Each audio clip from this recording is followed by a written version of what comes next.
On the day of the Tree of Life shootings, Pittsburgh Mayor Bill Peduto got a phone call from President Trump. And according to the mayor, the overall tone of the call was one of support. But he says that it did take an interesting turn in mid-call.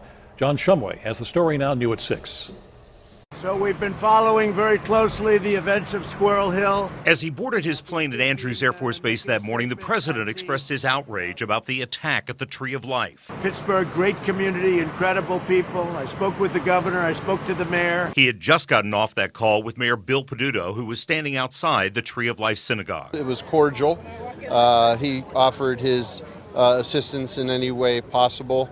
I gave him the update of the increase in the number of fatalities and the number of wounded. He was not aware of that and was sort of taken aback. The mayor says as the gravity of the situation set in on the phone call, the conversation took a turn he wasn't expecting. Bill, I don't know what your position is on the death penalty, but I think we need to increase it. Peduto says he didn't respond. There's a level of emotion that almost makes you numb at that point, and I think that hearing details that were coming from inside it was really at the forefront of my mind. The conversation ended cordially as they agreed that we would work together to try and assist the FBI in ways that they would need to. Mayor Peduto says his decision not to join the president when he came to town was not political.